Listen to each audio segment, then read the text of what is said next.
No, you hear people, players, managers, sportsmen, pop stars. They all claim to be the greatest or represent the greatest.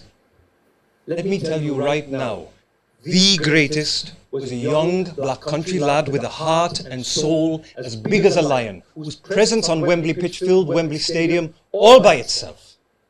The others, they know nothing, but I do. Make no mistake. My granddad, Jimmy Murphy, had a great fondness for Duncan, and in his own words, was an Edwards fanatic. Dad sometimes would tell me that Grandad loved Duncan more than he did him. After the Munich air crash and losing 7 players, it must have broken Grandad's heart.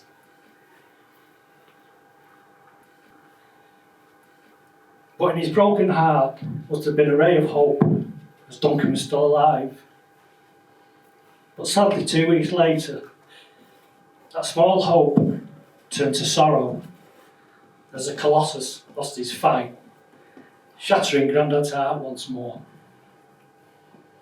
Duncan will always be remembered fondly among the Murphy family. A few months ago, we came to the museum with Dad and my brothers, and we had the honour of watching a performance from Simon Hawkins, who was due to play Grandad in Rosie's play Keeping the Dream Alive. Sadly, I received a call from Rose a few months later telling me that Simon had passed away. This was a real shock to us.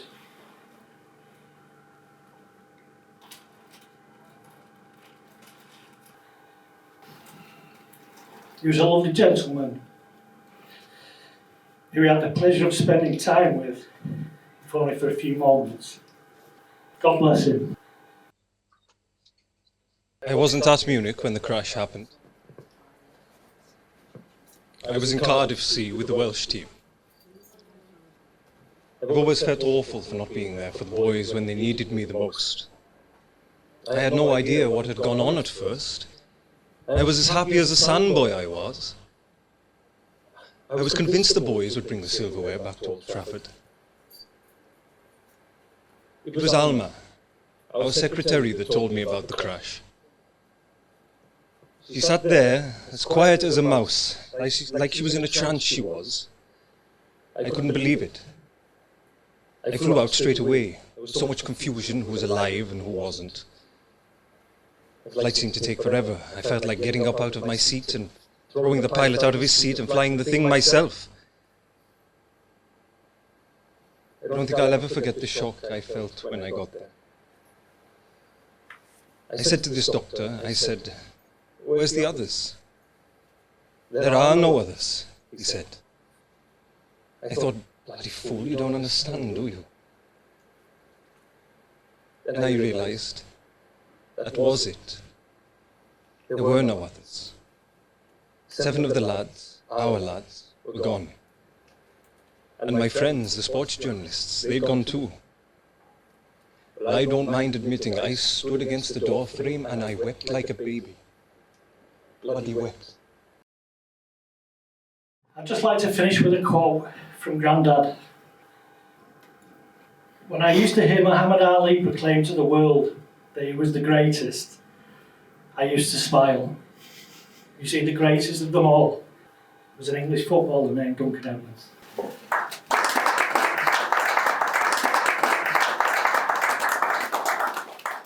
Two weeks ago we had confirmation from Manchester United that after 63 years from the Munich air crash, that at long last Jimmy Murphy was going to be remembered at Old Trafford with a statue.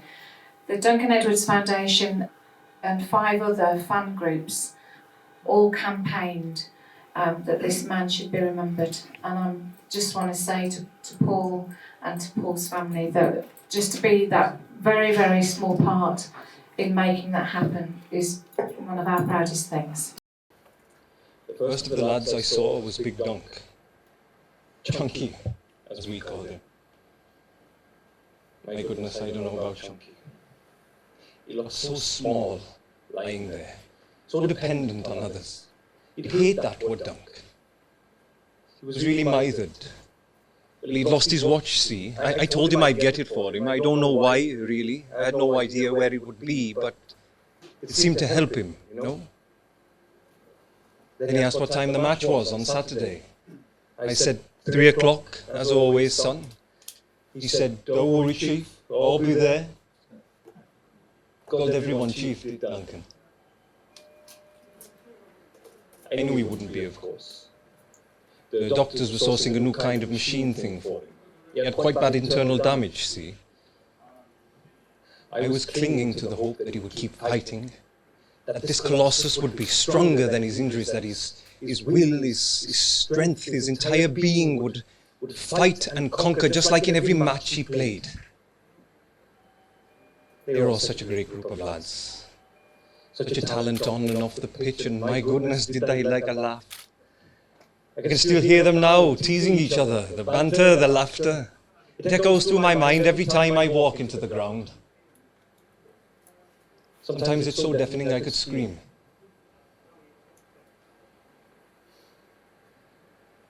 I loved them. Each and every one of them. Loved them like they were my own. It was such a great group of lads. It was tragic for everyone. Yes, it was. It was tragic. They brought the boys home here to Old Trafford. I stood there in the gym where the coffins were put. I watched loved ones come and go, lost, tired, some of them bloody angry. Mark Jones's wife came in carrying their baby boy. Such a lovely little lad he was. Had a real look of his dad about him. She was so angry with him. She couldn't understand why he got on the plane the third time. She couldn't understand why this strong Yorkshire lad just didn't say, no way. You know, it sounds a bit daft now, but I couldn't bear to leave them alone. There before me were 7 coffins holding 7 of the best lads I knew. The gym where days before we had trained and laughed and sang, and we were so full of hope, became their chapel of rest. So I sat there with them, talking to them, telling them I was sorry. It was the saddest night of my life, and my heart broke when the undertakers came the next morning and took them away. The funerals were awful, one after another, 2 sometimes on the same day. The streets were lined with mourners, 12 deep on the footpaths. Some had climbed up trees and lampposts to see their hero in his coffin. It was awful, just awful. Just as things were heading for some sort of normality, the news came that we all dreaded. The big one. The greatest player I had ever seen. And I had seen some of the best. But there is no doubt in my mind. Duncan Edwards was the best. In every position on the pitch, the most strategic-minded player I had ever seen. He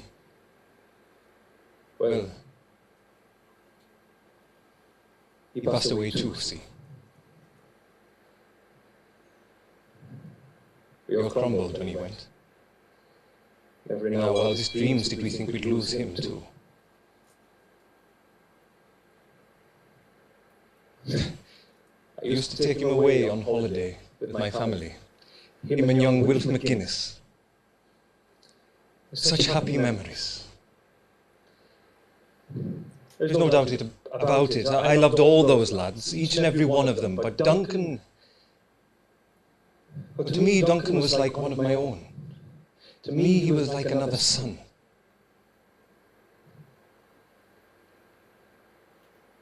You know, you hear people, players, managers, sportsmen, pop stars. They all claim to be the greatest or represent the greatest. Let me tell you right now, the greatest was a young black country lad with a heart and soul as big as a lion, whose presence on Wembley pitch filled Wembley Stadium all by itself. The others, they know nothing, but I do. Make no mistake.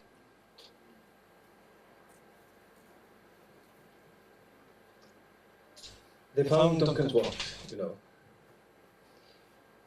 It was in the slush at the crash site. Harry Gregg, what a hero he was. Harry found it.